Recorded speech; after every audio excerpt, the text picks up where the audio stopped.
Olá, seja mais uma vez bem-vindo ao TelMediaCast no nosso canal do YouTube. No programa de hoje, Ronaldo Vasconcelos conversa com Felipe Fontes. Felipe é pastor presbiteriano e professor do Centro de Pós-Graduação Andrew Jumper na Universidade Mackenzie. A conversa é a respeito de cosmovisão cristã e você, com certeza, será profundamente edificado. Antes um pouquinho, por favor, se inscreva no nosso canal, curta, deixe o seu comentário e ative o sininho para que toda novidade você seja avisado. Um forte abraço a você e que Deus te abençoe.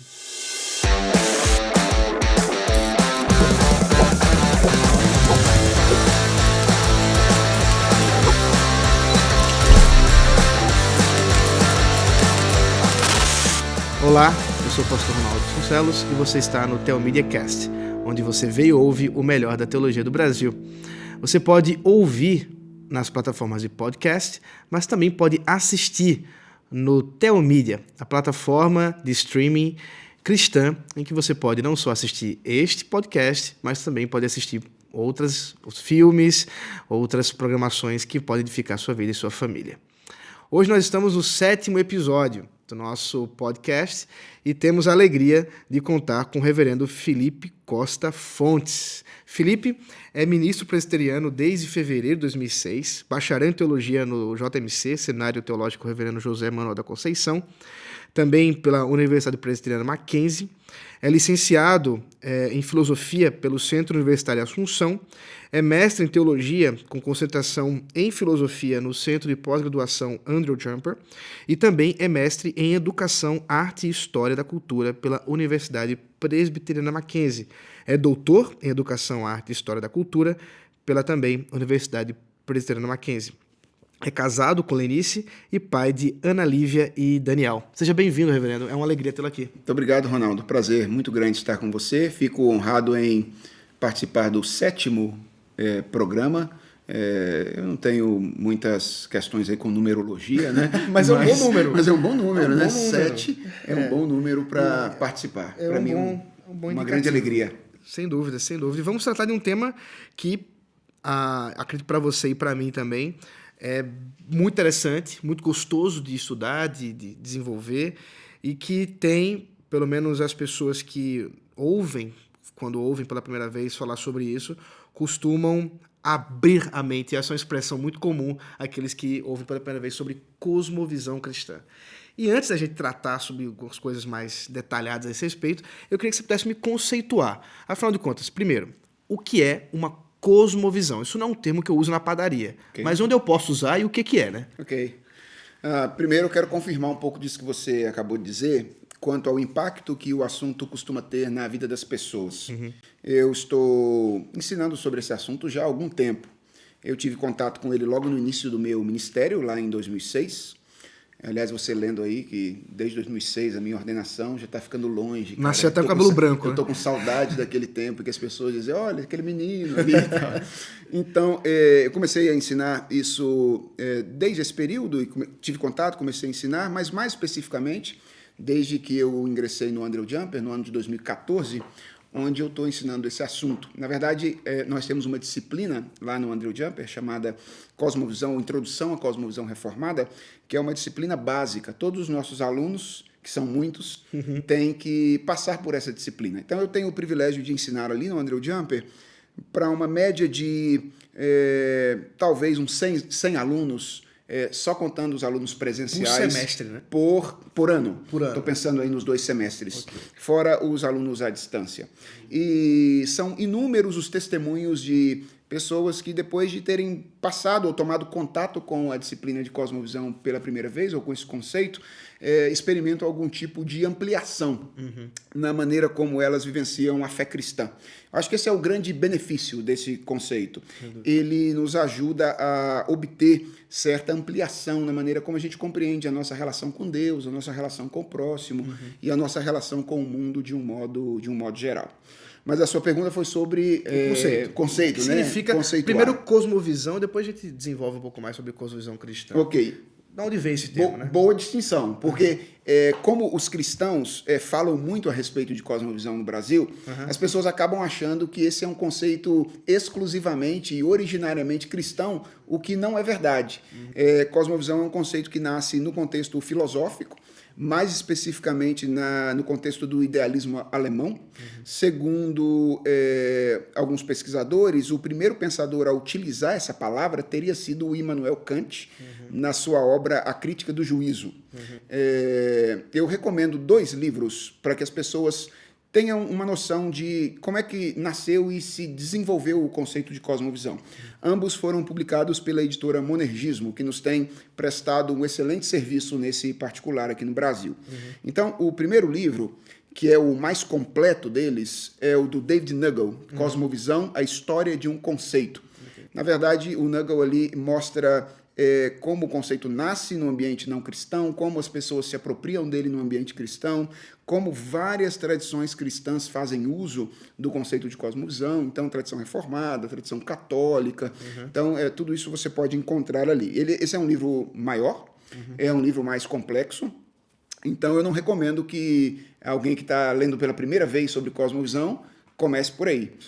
Talvez um texto bom para começar, para entender essa questão da origem do conceito e tal, seja o Dando Nome ao Elefante, do James Sire, publicado também pela editora Monergismo. Tem um nome curioso, né? Por que Dando Nome ao Elefante? Curioso,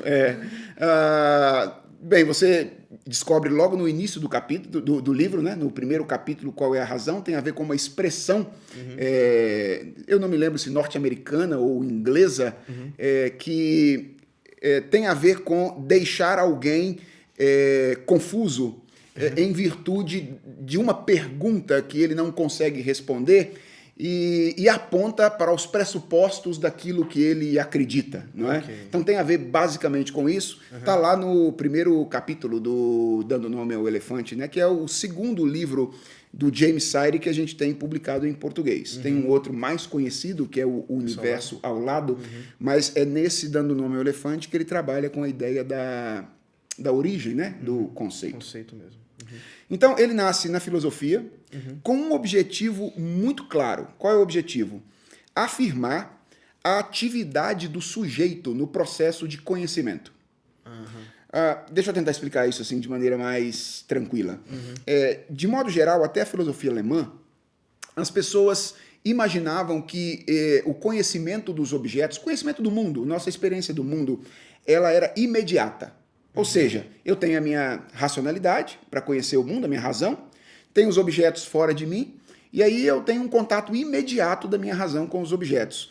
Aquilo que o Locke dizia, né, que a minha folha é como uma tábula rasa, e os meus sentidos, então, simplesmente imprimem o significado das coisas na minha mente.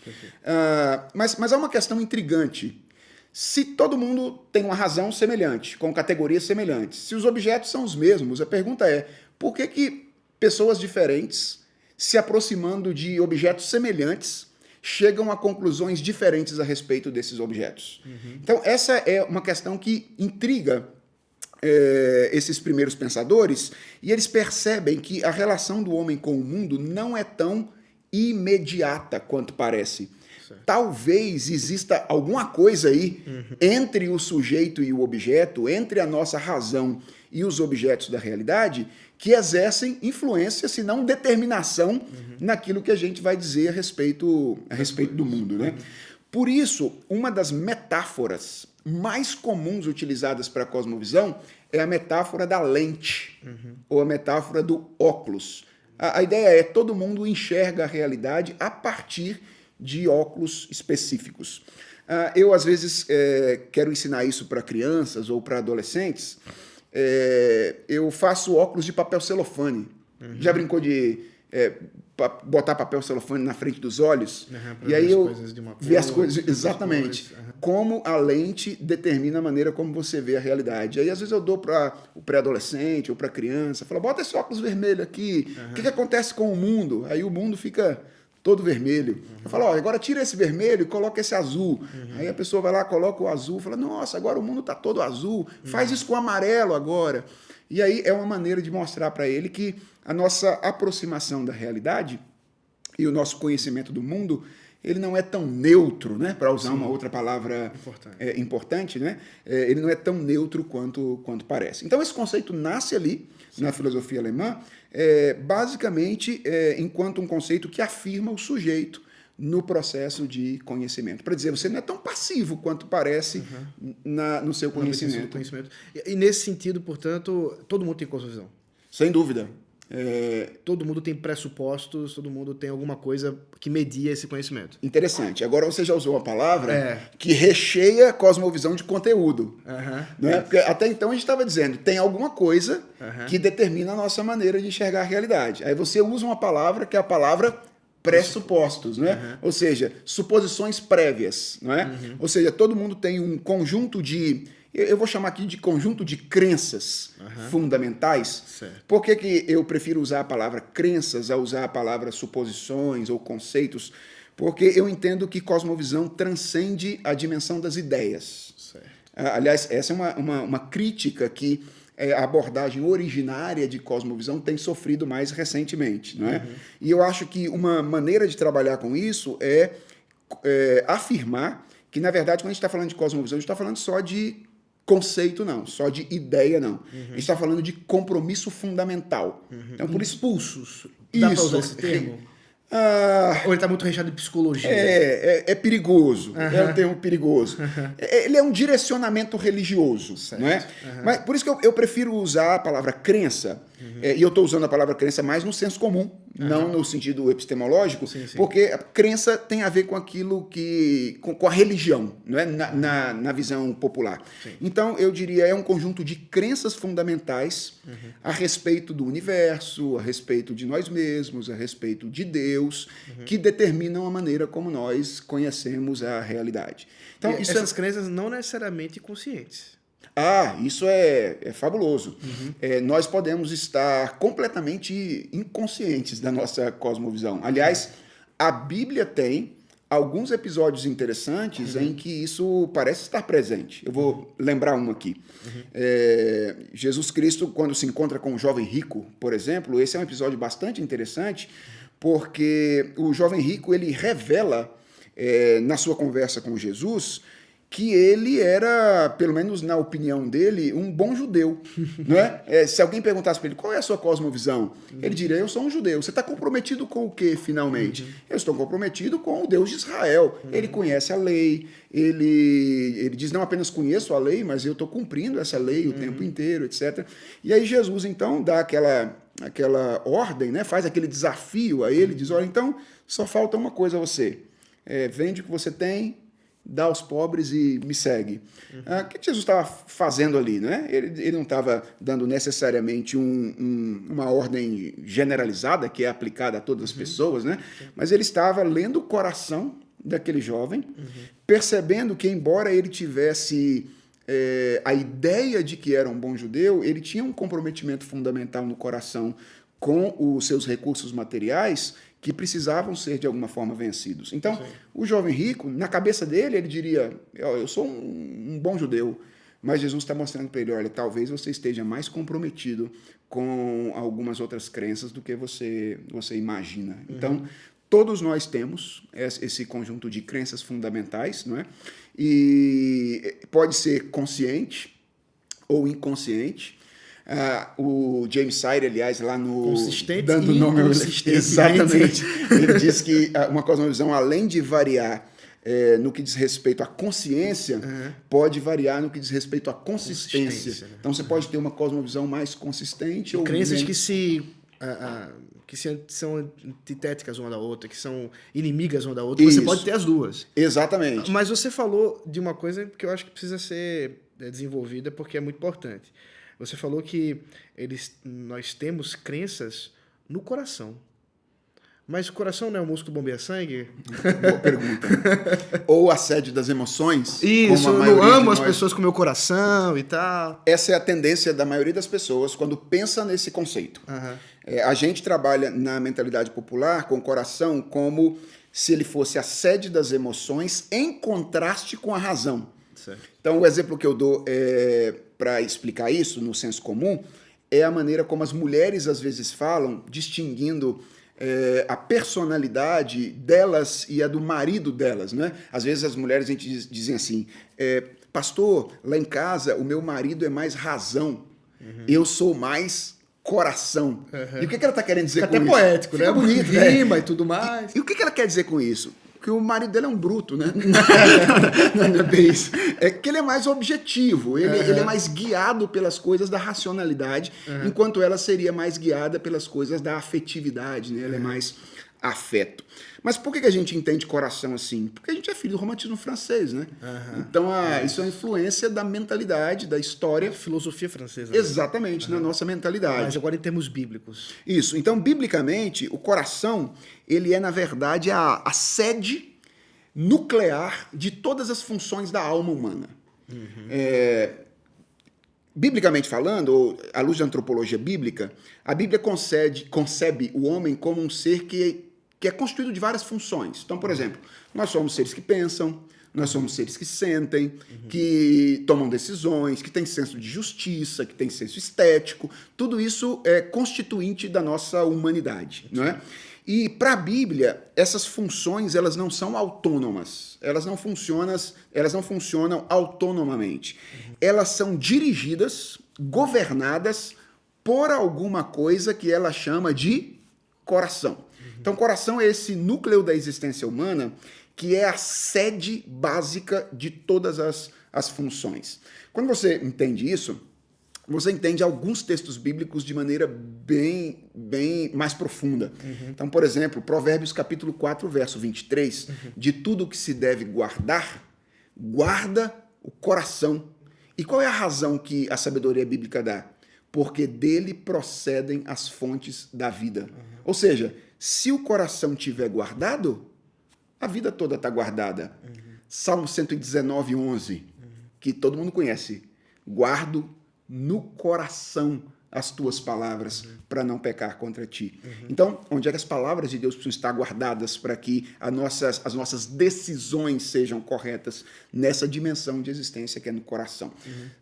Veja, a Bíblia diz que é no coração que o pecado atua, a Bíblia diz que, ou ela descreve a conversão ou a regeneração como um transplante de coração. Sim. Não é isso? Ezequiel, né? Deus diz a Ezequiel, vou tirar o coração de pedra, dar um coração de carne, que é essa ideia de uma mudança na dimensão central da existência humana que tem impacto em todas as outras dimensões da nossa existência. Sem né? dúvida.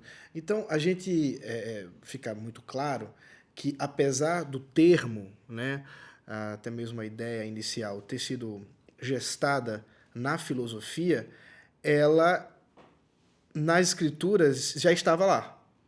Com outros termos, de outra forma, mas a Bíblia já expressa a ideia de cosmovisão. Sim, eu diria que aquilo que está sendo descoberto pela filosofia no século XVIII para XIX, quanto à questão da atividade humana no processo de conhecimento, de que nós somos intérpretes da realidade, Sim.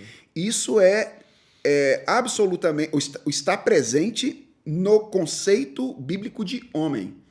De onde vem o fato de que nós não somos seres passivos, que experimentam a realidade como outros seres quaisquer? Da doutrina bíblica da Imago Dei. Do fato que nós somos criados à imagem e semelhança de Deus.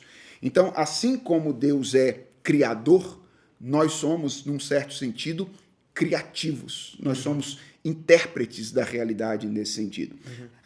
Obviamente que, à medida que a gente vai falando de cosmovisão cristã, a gente não pode falar nos mesmos termos que a filosofia falou antes, né? Porque a nossa antropologia é diferente da antropologia dos filósofos que trouxeram à existência o conceito. E aí vai mostrar, claro, que há uma divergência considerável de conceitos e tudo mais. O termo é utilizado, algumas ideias, alguma coisa se aproxima, mas é bem verdade que a cosmovisão, enquanto cristã, enquanto ideia cristã, ela vai muito além, e inclusive a crítica que a cosmovisão cristã pode fazer da sociedade, do pensamento, ela é muito mais profunda exatamente por isso, porque ela vai no coração. Eu diria, aliás, que na própria elaboração de uma teoria de cosmovisão, a gente precisa fazer isso à luz de uma perspectiva cristã. O Sayre faz uma afirmação lá no Dando Nome ao Elefante que eu considero bastante interessante. Ele diz que o conceito de cosmovisão nasceu no ambiente apóstata, no ambiente pagão. Isso significa que ele necessariamente tem algo que os cristãos precisarão negar ou desafiar ao se apropriar do conceito. Então, isso é muito interessante. E aqui, talvez a gente esteja tratando já um pouco mais de apologética agora. Sim. Que é o desafio de se apropriar de um conceito que nasce fora da tradição cristã, dentro da tradição cristã. O erro que muita gente comete é achar que porque tem algo de verdadeiro num determinado conceito, então ele pode tirar aquele conceito de lá e trazer do jeito que ele sai de lá e colocar ele dentro do seu pensamento. A imagem que eu uso para isso é: você está tirando uma pérola do lamaçal. Quando você tira a pérola do lamaçal, o que vem junto? Lama. Então você tem que tirar a pérola e antes de apropriar isso no seu pensamento, você tem que limpar essa pérola bem para saber em que sentido ela é útil, onde é que ela se aproxima, onde é que ela se distancia da estrutura de pensamento que é cristã, que é aquilo que dirige, né, a nossa maneira de entender a realidade. Né? Sem dúvida. E aí, caminhando um pouco mais para aquilo que a gente chama de cosmovisão cristã, né, acho que seria interessante, talvez, a gente mencionar, pelo menos, quem foram esses homens que pensaram, que trouxeram, né, para o nosso lado o conceito de cosmovisão, para que quem nos ouve possa também fazer suas pesquisas. Quem é que começa, em termos de cristão, né, termos cristãos, quem é que começa a trabalhar uma cosmovisão em termos cristãos? Né? Enfim. Legal. Bem, eu diria que a apropriação desse conceito no ambiente cristão se deu basicamente através de alguns homens. O primeiro deles é um apologeta presbiteriano escocês chamado James Orr. James Orr é pouco conhecido no Brasil, a gente não tem ainda publicações dele em português, mas o James Orr foi, ao que tudo indica, pelo menos é o que o Nagel diz nas pesquisas dele lá em Cosmovisão, a História de um Conceito, o primeiro cristão a se valer do conceito, a usar esse conceito e com objetivos apologéticos. É interessante a maneira como o James Orr, ou por que o James Orr faz isso. O Orr entende que no mundo moderno há uma mudança no ataque que o cristianismo está sofrendo. Ele diz assim, na igreja primitiva, no mundo antigo, eram doutrinas cristãs específicas que eram atacadas. Então, os inimigos da fé cristã iam lá e atacavam, por exemplo, a doutrina da ressurreição. E aí essa doutrina específica precisava ser defendida. Ou então a doutrina da encarnação. E essa doutrina precisava ser defendida. Ou então atacavam uma coisa mais relacionada à prática cristã, né? Acusavam os cristãos de serem canibais, por exemplo, por causa da ceia do Senhor e a afirmação de que eles comem incestuosos também. Ou serem incestuosos por casarem com irmãos, né? Então eram coisas pontuais. O que o Orr vai dizer é o seguinte: no mundo contemporâneo ou moderno, o ataque é mais generalizado. Então, é a validade, a legitimidade do cristianismo como um modo de compreender a vida que está sendo criticado agora. E aí o Orr vai dizer, olha, se a gente quiser fazer uma apologética à altura no mundo moderno, a gente tem que fazer uma apologética de cosmovisão, uma apologética de visão de mundo.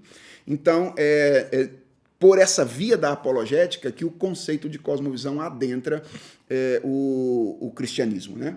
Depois do James Orr, o Abraham Kuyper, ao que tudo indica, tem acesso a uma série de palestras que o James Orr deu e depois virou um livro. E o Kuyper vai ser talvez o primeiro a articular o cristianismo em termos de uma cosmovisão. E se alguém quiser ler a articulação do Kuyper, que vai ser mais específica, ele não vai articular apenas o cristianismo, mas o calvinismo, que é um ramo da tradição cristã, pode ler um livro que tem esse nome, né? Chamado Calvinismo, que é o registro de uma série de palestras que o Kuyper deu na Universidade de Princeton no ano de 1898, as Stone Lectures. É um texto bastante interessante, foi publicado no Brasil pela editora Cultura Cristã, e ele nada mais é do que um capítulo introdutório defendendo que o calvinismo é uma cosmovisão, e uma série de capítulos descrevendo como o calvinismo, então, veria determinadas áreas da cultura. Calvinismo e ciência, calvinismo e arte, calvinismo e política, calvinismo e religião, e assim sucessivamente. O trabalho do Kuyper, ele é muito interessante porque ele mostra para nós, talvez, a maneira ou o ambiente da teologia no qual o conceito de cosmovisão é mais usado no Brasil hoje, que é o da compreensão da relação entre cristianismo e cultura. Então, em que sentido esse conceito é mais utilizado hoje no Brasil? Nesse, de compreender como a fé cristã tem alguma coisa a dizer a respeito da maneira como nós nos relacionamos com o mundo ao nosso redor. Depois do Abraham Kuyper, eu vou citar apenas mais dois.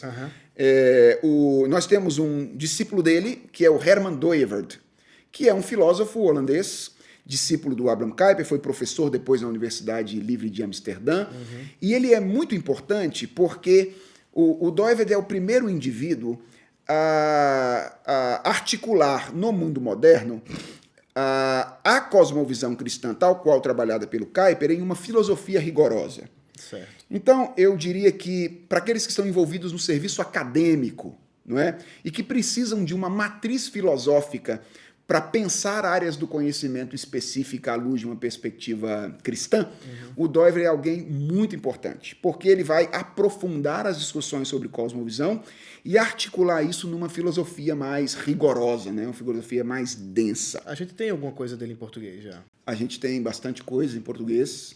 A gente tem No Crepúsculo do Pensamento, foi o primeiro texto publicado, inicialmente pela Agnus, agora publicado também pela Monergismo. A gente tem Raízes da Cultura Ocidental, publicado pela Cultura Cristã. A gente tem Estado e Soberania, que é um texto sobre política, publicado pela editora Vida Nova. E eu recomendo também a leitura do Contornos de Filosofia Cristã, do Kausbeck, publicado pela editora Cultura Cristã, que é uma espécie de introdução ao pensamento do Dooyeweerd. Eu digo isso porque muita gente começa a ler o Dooyeweerd e para na segunda página. Né? Não dá, né? Começa a ler assim, gostei de cosmovisão, então agora eu vou ler esse cara aí que Felipe falou. Ler em holandês ou em português não vai mudar nada. Mais Você ou não menos vai isso. entender. É isso aí. E o ponto é simples, ele Dooyeweerd está fazendo filosofia rigorosa. E como você precisa, para entender qualquer filósofo, é necessário alfabetização.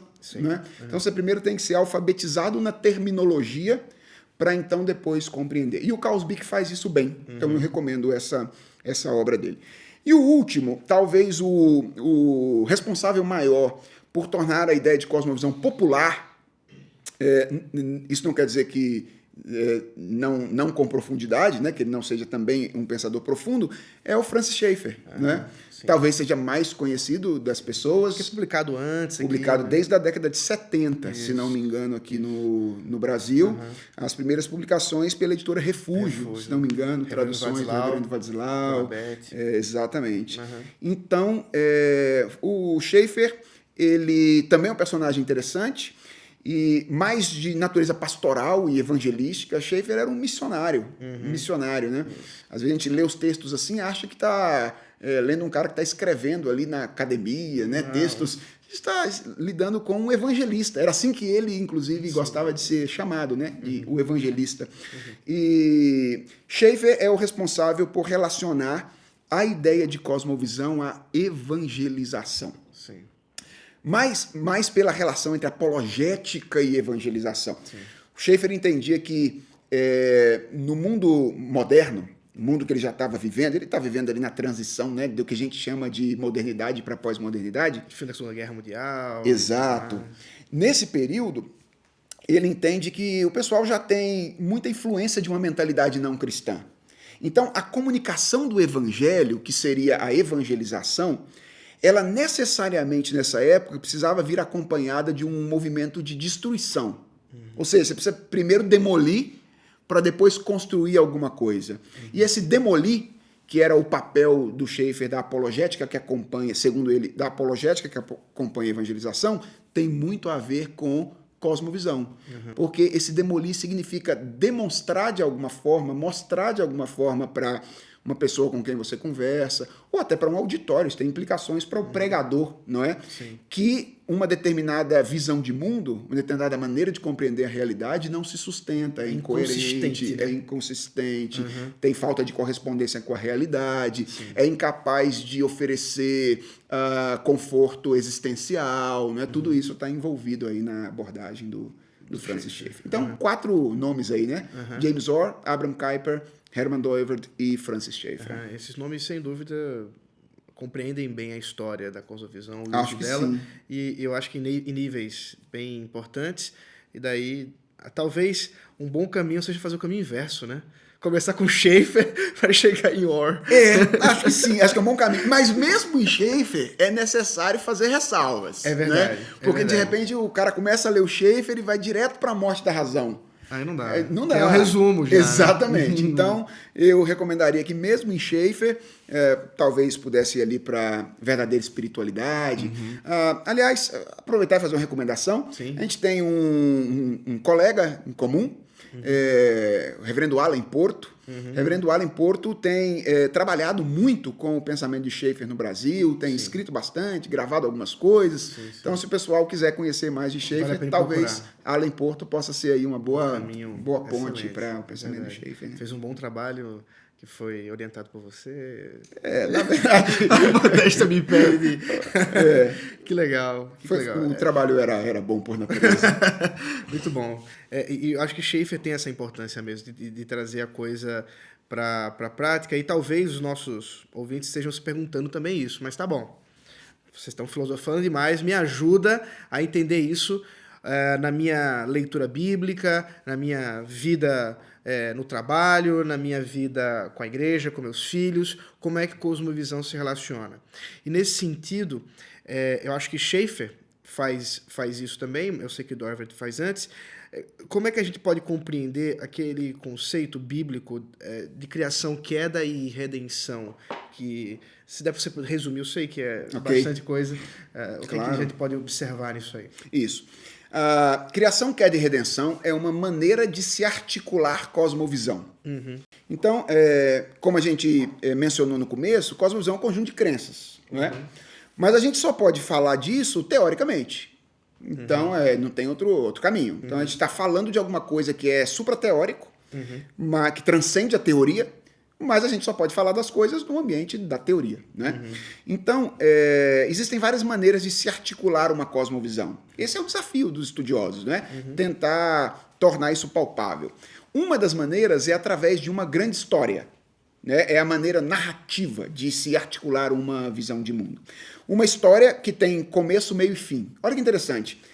Sempre que a gente vai ensinar uma criança sobre uma boa história, a gente diz isso a ela desde o começo. A gente fala, olha, toda boa história tem um começo, um meio e um final. E eu fico me perguntando por que toda boa história tem começo, meio e fim. Né? Talvez seja porque as nossas histórias são apenas recontos da única história. Eu sou aquela pessoa que assiste o filme e espera o final feliz. E se não tem, eu dou uma nota negativa pro filme. Para o filme. Porque ele tem que ter final feliz. Ok. Isso tem a ver com a minha esperança. Sim, sem dúvida. Com a cosmovisão que você assumiu, inclusive, que é uma cosmovisão que dá esperança. É uma maneira de testar uma cosmovisão. Saber, por exemplo, se ela te permite viver de maneira adequada a vida no mundo. Aliás, se alguém quiser ver sobre teste de cosmovisão, tem um outro livro, que é o livro do Ronald Nash, Cosmovisões em Conflito, e eu recomendo especificamente o capítulo 5, que é um capítulo onde ele trata sobre essa questão de testes de cosmovisão. 5 ou 3, agora eu já não sei mais. Deve ser o 3 ou 5, mas é testes de cosmovisão. Pois bem, o que eu estava falando mesmo? Da estrutura narrativa. Isso, Então, a cosmovisão pode ser articulada narrativamente, né? Eu diria que essa maneira de articular, existem outras, tá? Mas essa maneira, que é uma boa maneira, porque ela resume bem a mensagem da Bíblia, né? Criação, queda, redenção. Alguns estudiosos falam ainda num quarto elemento, né? Que é consumação. Criação, queda, redenção, consumação. Mas eu gosto do 3, então eu prefiro ficar no criação, queda e redenção. Deve ser sua veia freudiana. Talvez. Van Til e né? John Frame. Exato. Então, a mensagem da Bíblia se resume nisso, né?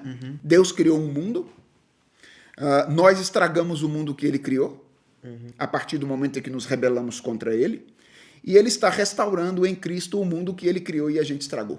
Certo. Então, se eu tivesse que resumir a mensagem da Bíblia, essa é a grande história da Bíblia. Deus criou um mundo que foi afetado pela queda em pecado, pela rebeldia humana contra o seu Criador, e Deus está restaurando esta realidade que ele criou e que nós estragamos. Qual a importância disso? É que, em geral, as histórias menores elas são compreendidas a partir das histórias maiores. Ou seja, essas metanarrativas, ou essas histórias maiores, elas servem para que a gente localize as nossas histórias menores dentro dessas histórias maiores. E isso tem um duplo benefício, eu diria. Um benefício mais negativo e um benefício mais positivo. Quando você articula bem a cosmovisão cristã, você pode, em primeiro lugar, analisar outros discursos, outras propostas, etc., e perceber onde elas se aproximam e onde elas se distanciam daquilo que a Escritura ensina. Porque o grande benefício dessa articulação é que ela te permite pegar uma mensagem que é gigantesca e articulá-la de forma menor. Imagina assim, o cara quer fazer análise de uma teoria. Aí ele fala, agora eu tenho que ler a Bíblia inteira para então descobrir onde é que essa teoria se aproxima ou se distancia da mensagem cristã. E aí ele vai ler do Gênesis até o Apocalipse para tentar, então, analisar aquela teoria. Minha pergunta, quantas teorias o cara vai conseguir analisar na vida dele? Tantas quantas ele conseguir ler a Bíblia durante a vida. Então, esse resumo, essa síntese da cosmovisão, ela é útil no sentido apologético, porque ela ajuda a perceber, por exemplo, que, tendo os outros discursos uma grande história, se eu comparar com o cristianismo, eu posso perceber onde é que eles se aproximam e onde eles se distanciam do cristianismo, não é? Então, por exemplo, vamos pensar aqui na sociologia, que é uma disciplina acadêmica, ou em discursos sociológicos. Você tem vários discursos sociológicos, né? Várias tentativas de entender a sociedade. Todas elas podem ser descritas de alguma forma por uma grande história, com 3 grandes momentos. Momentos que têm a compreensão de como as coisas nasceram, surgiram, como elas se tornaram contaminadas e como elas se solucionam. Então, por exemplo, alguém pode dizer assim, eu acredito que a sociedade nasce a partir do momento em que o homem começa a produzir. O problema da sociedade é que nessa tentativa de produzir, algumas pessoas exploram outras pessoas. Então, é um problema de natureza econômica. E a solução para isso é uma revolução de natureza econômica, a mudança de um modelo de produção. Isso é uma grande história numa tentativa de compreender a sociedade. Eu acabei de descrever aqui muito sinteticamente o materialismo histórico ou o marxismo. Mas eu poderia fazer isso com o positivismo também. Né? Dizer, olha, a sociedade é só o reflexo do desenvolvimento da racionalidade humana. Um progresso. À medida que a sociedade humana desenvolve intelectualidade, o seu pensamento, a sociedade se desenvolve também. O problema da sociedade é que ela ainda está num estágio pouco avançado de desenvolvimento. Ou seja, ela ainda está num estágio metafísico, para usar aqui a terminologia do Comte. Mas existe uma solução para isso, que é o progresso científico. O dia que a humanidade alcançar o progresso científico e chegar ao estágio positivo, que é o estágio da ciência, então todos os problemas humanos se solucionam. Então essa seria a metanarrativa, a grande história do positivismo. Não precisa ser um doutor em cosmovisão para perceber que elas contrariam a visão de mundo da Escritura, porque a Bíblia diz que o mundo foi criado por Deus, ele não é de natureza, portanto, nem racional apenas, nem econômica apenas, ele é de natureza espiritual, o que está no núcleo da existência humana é a relação criatura-criador. Os problemas da humanidade existem porque houve uma rebelião, uma rebeldia da criatura contra o Criador, não é porque existe um problema de natureza econômico ou racional, e a solução para isso é aquilo que Deus faz em Cristo. Não é uma revolução econômica, nem um movimento de progresso intelectual apenas. Então, quando você articula a cosmovisão cristã dessa maneira e aprende a lidar com outras cosmovisões assim, você tem maior facilidade de perceber onde é que o cristianismo está sendo afirmado, onde ele está sendo negado em teorias específicas. Mas há um segundo benefício mais positivo, que é nos ajudar a oferecer uma visão cristã das diversas áreas da vida cultural, para que nós nos engajemos de maneira adequada com a cultura. Então, pensa, por exemplo, em alguma coisa que a gente faz todo dia, trabalhar. A gente trabalha. Todo dia a gente sai da cama às 6 da manhã, às 7 da manhã e vai para o trabalho. A gente pode fazer isso a partir de histórias diversas. Né? Por exemplo, eu posso trabalhar como se o trabalho fosse um mal necessário. Essa é uma possibilidade. Então, o meu grande desafio como cristão é perceber como cada uma dessas coisas da minha experiência se encaixam dentro dessa maneira de compreender. Grande história. Dessa grande história, que é a história de Deus, de um mundo criado, decaído, e que está sendo redimido por meio da ação de Deus em Cristo. Então, esse é o segundo desafio, que é o mais propositivo, né? Sim. De interpretar cada coisa da realidade, cada experiência nossa da realidade dentro dessa estrutura, né? De pensamento. A partir disso, você tem uma cosmovisão cristã que se engaja em tudo, né? que se relaciona com tudo. E em termos práticos, a gente pensando assim, como é que eu posso mudar minha cosmovisão? Isso eu acho que talvez quem esteja nos ouvindo pode pensar assim, tá, mas e aí? Eu talvez não esteja, talvez essa cosmovisão marxista aí, ou materialista histórica, ou positivista, seja a minha. O que eu faço? Né? E mais, uma vez que eu tenha uma cosmovisão cristã, ou que eu absorva uma cosmovisão cristã, como eu posso mudar minha vida, agir nesse mundo a partir disso, a partir dessa crença nova? Sim.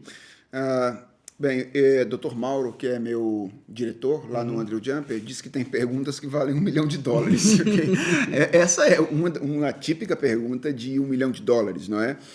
Articular toda essa questão do processo de mudança e etc. de cosmovisão. Na verdade, existem níveis diferentes de mudança, não é? Mas eu diria que uma mudança mais radical de cosmovisão não é apenas uma mudança de maneira de pensar. Lembra que quando a gente definiu, a gente falou de cosmovisão como crença, convicção fundamental. No núcleo de uma cosmovisão está uma direção religiosa. É um senso de adoração. Em outras palavras, só existem duas cosmovisões, teísta ou ateísta.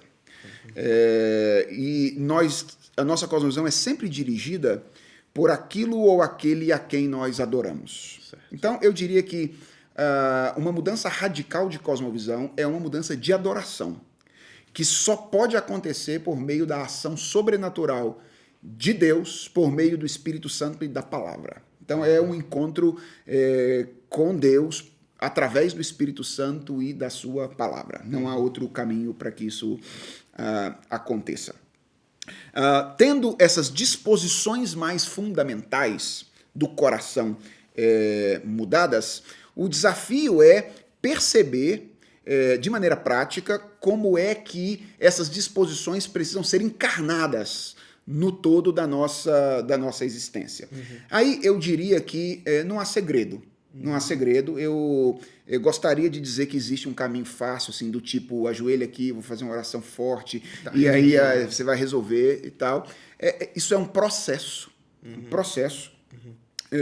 Há um sentido no qual nós, aqui desse lado da eternidade, sempre seremos meio incoerentes, inconsistentes na nossa visão de mundo, na nossa maneira de viver, a nossa cosmovisão na realidade. Então sempre vai haver falta de coerência em algum nível, falta de correspondência com a realidade em algum nível. Do lado de cada eternidade, a gente nunca vai estar completamente satisfeito existencialmente com a nossa visão de mundo. Talvez a gente pudesse comparar esse processo com um processo de santificação. É isso mesmo, é o processo de santificação e crescimento. Depurar, né? Isso. E aí eu diria que há duas coisas que são muito fundamentais aí.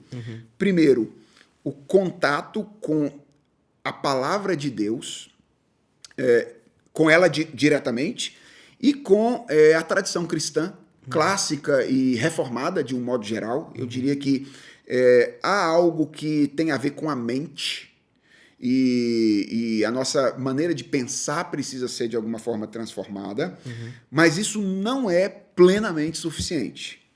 Então, eu diria que é preciso também se submeter àquilo que nós poderíamos chamar, talvez, de hábitos de adoração cristã, que tem a ver muito com a nossa própria liturgia, a maneira como nós compreendemos a realidade, vivenciamos a realidade. Então, eu diria que tem dois movimentos aí importantes.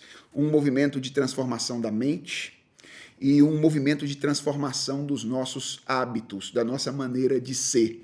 E ambos acontecem por meio do contato com a palavra, com a revelação de Deus na palavra. E aí você coloca de uma maneira que eu achei muito interessante quando você trouxe a questão da adoração, porque a cosmovisão não cristã, aquela que é apóstata, ela é idólatra. E aí nascem os ídolos. Sim. E nesse sentido, estudar cosmovisão também nos auxilia a detectarmos os ídolos do nosso próprio coração e também da nossa sociedade, da nossa cultura. Né? E pensando nesse aspecto, como que a gente pode verificar isso em termos práticos nas idolatrias da nossa sociedade hoje? O que você tem notado hoje para os nossos ouvintes pensarem assim, puxa, mas quais são os ídolos dos nossos tempos? Nós não temos uma deusa Diana dos Efésios, nós não temos uma adoração a Nero, nós não temos isso, mas temos ídolos. Quais seriam esses ídolos que você tem visto? Eu gosto de um texto bíblico. Na verdade, eu gosto de vários textos bíblicos. Até da Bíblia inteira, né? Mas há um texto bíblico que eu acho que é chave nessa questão, que é o texto de 1 de João, quando João diz que nós não devemos amar o mundo. Que, aliás, é uma afirmação bem interessante para o momento que a gente está conversando aqui, porque a gente está falando exatamente de servir a Deus no mundo, né? De modo integral. Mas João diz que nós não devemos amar o mundo. E agora? É até esquisito, porque a Bíblia diz, aliás, o próprio João diz no seu evangelho que Deus amou o mundo, né? Então Deus ama o mundo, mas diz que a gente não deve amar o mundo. Obviamente que mundo nesses textos não tem o mesmo sentido, né? Não tem o mesmo significado, né? Então, quando João está falando de mundo, ali na primeira epístola, e diz que nós não devemos amar o mundo, eu creio que ele está falando exatamente desse modo de ser, que é característico da sociedade sem Deus. Então, quando ele está falando de mundo, está falando do mundo que jaz no maligno, né? E então, desse modo de ser que é típico dessa sociedade. E João dá 3 características muito interessantes do mundo nesta passagem. Ele diz, porque o mundo passa, né? E todas as coisas que há no mundo passam. E quais são essas coisas? Ele descreve como a concupiscência dos olhos, a concupiscência da carne e a soberba da vida. São 3 coisas diferentes. E eu creio que aqui nós temos 3 ídolos fundamentais, muito fundamentais. Porque há níveis de idolatria, né? Há níveis. Há um sentido no qual tudo pode ser um ídolo, né? Tudo pode se tornar um deus. Existem sociedades, por exemplo, que adoram animais, né? Vaca. Mas há níveis de compromisso com esses ídolos, não é isso? Exatamente. E mesmo níveis de tipos de ídolo mesmo. Então, por exemplo, eu posso idolatrar uma coisa, mas sempre que eu estou idolatrando uma coisa, eu estou na busca de algo mais existencial para mim. Então, por exemplo, quando eu adoro uma cadeira, né, um lugar de destaque, um lugar de posição, eu às vezes o faço porque eu estou querendo ser reconhecido. Então, eu estou idolatrando ao mesmo tempo uma posição e o reconhecimento, ou o desejo pelo reconhecimento. Sim. Então, a idolatria nunca é um fenômeno singular. Ela é sempre um fenômeno plural. Então, eu diria que aqui nós temos 3 coisas que são mais existenciais que se vê em todas as épocas. Na nossa época, talvez de maneira diferente de outras épocas, mas se vê sempre em todas as épocas. O que é a concupiscência dos olhos? É o desejo de ter, possuir recursos. Então, isso é algo que é, no nosso tempo, absolutamente idolatrado. Né? Pessoas que... nós temos essa tendência de, para adquirir coisas, sacrificar, por exemplo, nossa família, nossa saúde, não é? Nessa gana de possuir coisas. E aí talvez o templo do shopping seja um dos lugares mais atrativos para Sem dúvida. mostrar isso aí. Exatamente. Né? A gente tem ali os templos grandes, né? De adoração. Exato. Lugares de adoração. São lugares de né? adoração. Profetas e tudo mais. Então, concupiscência dos olhos, a concupiscência da carne, que tem a ver com os prazeres da vida, não é? Prazer não é algo necessariamente ruim, como os recursos não são necessariamente ruins, mas a maneira como nós os desejamos é que são problemáticas, não é? E quando o momento em que nós usufruímos deles. Então, há na nossa sociedade uma ideia de que a nossa satisfação plena pode vir por meio da satisfação de prazeres temporais, não é? E aí a sexualidade, por exemplo, talvez seja o ícone do nosso... E usar o outro para ter prazer. Sem dúvida. Ver o outro, o corpo do outro, como um objeto, né, de prazer. Olha aí como é que cosmovisão é importante. Quando eu olho para o outro e para o corpo do outro, eu tenho que me perguntar qual é o lugar do corpo do outro nessa grande história. Criação, queda e redenção. E quando eu olho para o corpo do outro e o interpreto como mero instrumento do meu prazer, eu posso estar com qualquer cosmovisão no coração, menos a cosmovisão cristã. Extremamente idólatra. Então, concupiscência da carne. E soberba da vida, para mim, tem a ver com o desejo de alcançar status, né? De posição, de ser reconhecido, de reconhecimento. Então, eu diria que, agora na ordem inversa, ser, sentir e ter. São as três coisas que mais tendem a cativar o nosso coração e serem os instrumentos de captura dos nossos desejos mais íntimos e que nos fazem enveredar por caminhos de visões de mundo absolutamente distantes, né? E então essas coisas talvez você visualize na cultura contemporânea, o primeiro na imagem do consumismo, do shopping, o segundo no liberalismo sexual, na luxúria, e o terceiro talvez nas redes sociais. Elas sejam uma boa amostra dessa luta por reconhecimento e etc. Assim, por parecer mesmo, exatamente. Né? E essa coisa estética que você trabalhou também já é uma outra área, né?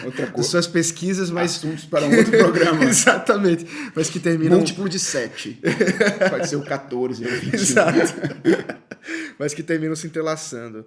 Mas eu acho que esses aspectos práticos que você coloca deixa muito claro para qualquer um que esteja nos ouvindo que isso não se trata apenas de uma coisa para a academia, mas isso é uma preocupação para todos nós, e que isso vai realmente se desdobrar em áreas das mais diversas da nossa vida, como eu educo meus filhos, como eu trato minha esposa, como eu trabalho, como eu estudo, como eu adoro a Deus. Sem dúvida. Né? Onde Deus está na minha vida e etc.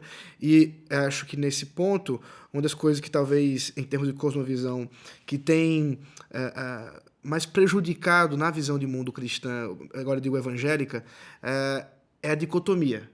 É essa ideia de que não, isso aqui interessa a espiritualidade, isso aqui não.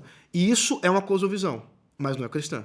Isso eu diria é um cristianismo distorcido ou deturpado. Né? E basta dar uma olhadinha para essa tese à luz da cosmovisão cristã para perceber que ela não faz sentido. Basicamente, o que você definiu agora é o que a gente chama de dualismo, né? De dualismo, que seria um estilo de vida dual, no qual a gente relaciona com Deus determinadas esferas da nossa existência e separa dele outras. Então, essa é talvez...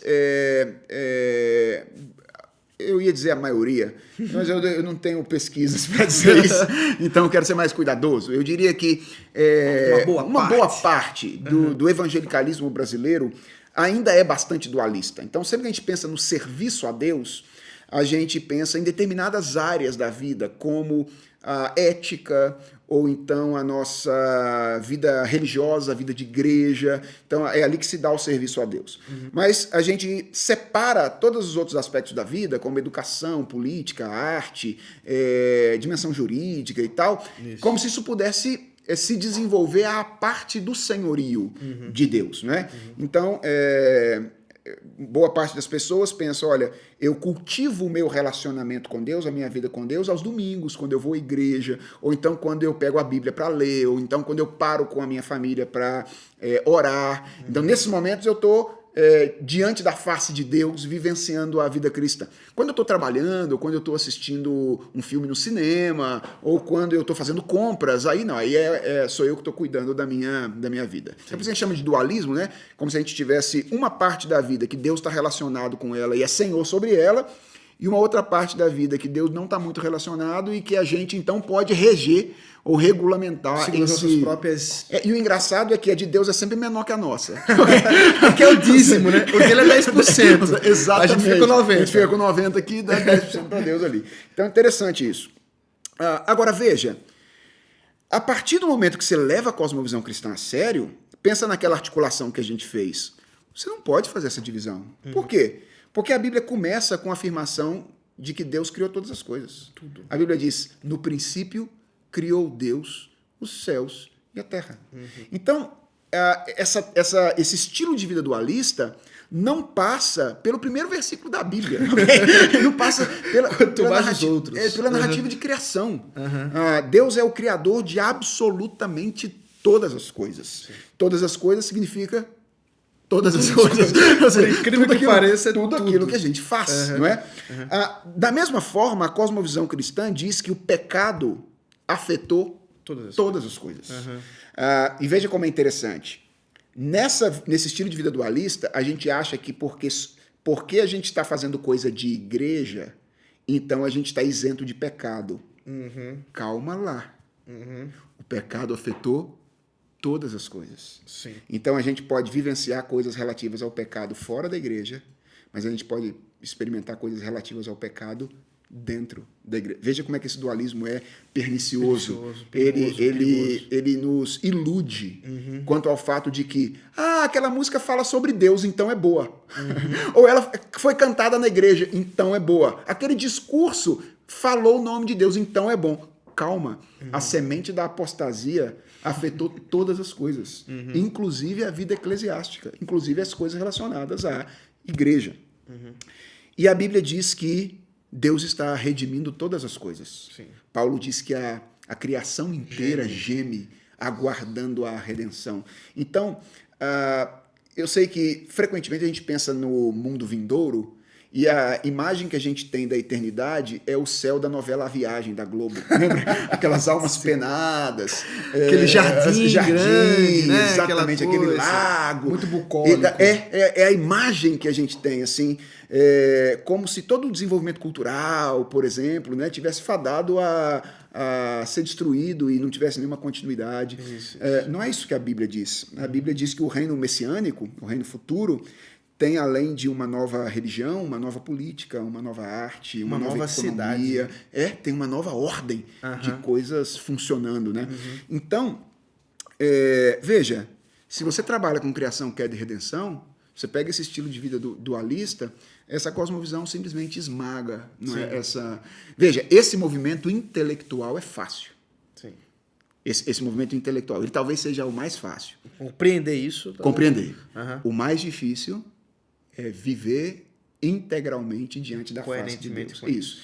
E para isso nós precisamos, além da compreensão dessas coisas, da ação do Espírito Santo em nós, por meio da palavra, e da educação constante do Espírito, por meio de todos os meios de graça, da vida comunitária que Deus nos permite experimentar na vida da igreja. Né? O que aponta para a importância dessa comunidade, né, da igreja, como um meio de formação para que nós vivamos a vida como um todo diante da face de Deus. Amém. E aí um celeiro de cosmovisão, da cosmovisão cristã. Que bênção, reverendo.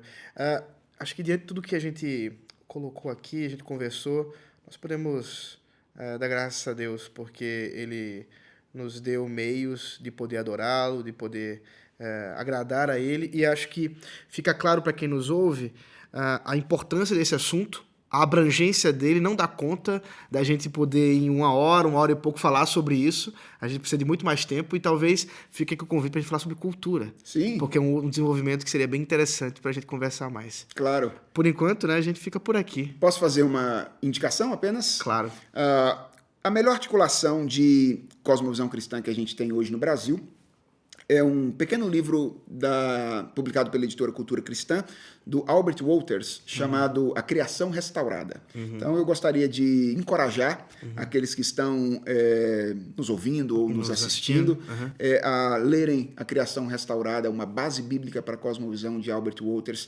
Eu acho que ele pode sintetizar, ampliar muita coisa do que a gente conversou aqui nesse E é um livro fininho, né? Dá para ler, é tranquilo. É denso, mas tranquilo. Exatamente. Não é nada demais. Então, fica aí essa dica boa. Muito tá bom. Muito obrigado, reverendo. Deus abençoe e que a gente possa se encontrar mais vezes. Obrigado pelo papo. Teremos outros, se Deus quiser. Amém.